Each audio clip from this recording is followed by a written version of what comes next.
ಹೇಮಾವತಿ ನೀರನ್ನ ತುಮಕೂರಿಗೆ ಸಿಗಬೇಕು. ಹೇಮಾವತಿ ನೀರಿಗೆ ಕಿತ್ತಾಡುವಂತೆ ಮಾಡುವಂತಹ ಕೆಲಸ ಆಗ್ತಿದೆ.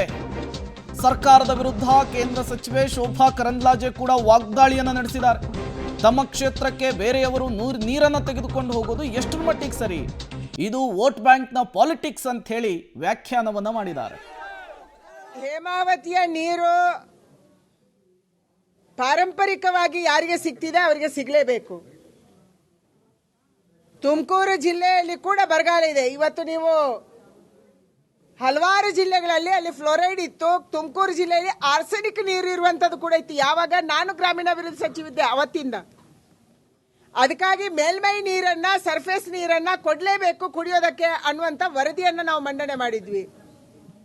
ತುಮಕೂರು ಜಿಲ್ಲೆಗೆ ಹೇಮಾವತಿ ನೀರು ಸಿಗಬೇಕು. ಆದರೆ ನಾನು ಪ್ರಶ್ನೆ ಕೇಳುವಂಥದ್ದು, ಇವತ್ತು ಆಂಧ್ರ ಪ್ರದೇಶದವರು ಕೃಷ್ಣಾ ಡ್ಯಾಮಿನ ನೀರನ್ನು ತುಮಕೂರಿನ ನಮ್ಮ ಆ ಭಾಗದ ತನಕ ತಂದಿದ್ದಾರೆ. ಕೋಲಾರದಲ್ಲಿ ಆಂಧ್ರದ ಪ್ರದೇಶ ಯಾವುದಿದೆ ಅಲ್ಲಿ ತನಕ ತಂದಿದ್ದಾರೆ. ನಮಗೇನು ಕಷ್ಟ?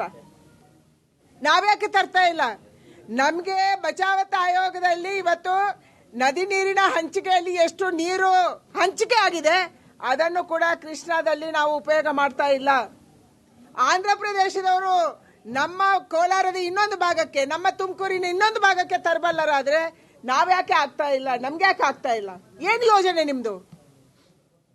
ನೀವು ಹೇಮಾವತಿ ನೀರಿಗೆ ಕಿತ್ತಾಡುವಂತೆ ಮಾಡ್ತಾ ಇದ್ದೀರಿ. ನಿಮ್ಮ ಜಿಲ್ಲೆಗಳಿಗೆ, ನಿಮ್ಮ ಭಾಗಕ್ಕೆ, ನಿಮ್ಮ ವೋಟ್. ಇದು ಶೋಭಾ ಕರಂದ್ಲಾಜೆ ಅವರ ಮಾತು. ಅಲ್ಲಿಗೆ ಬಿಜೆಪಿಯ ನಾಯಕರುಗಳು ಇದನ್ನು ದೊಡ್ಡ ಮಟ್ಟದಲ್ಲಿ ಖಂಡಿಸ್ತಾ ಇದ್ದಾರೆ, ತಮ್ಮ ಆಕ್ರೋಶವನ್ನು ಹೊರಹಾಕ್ತಾ ಇದ್ದಾರೆ.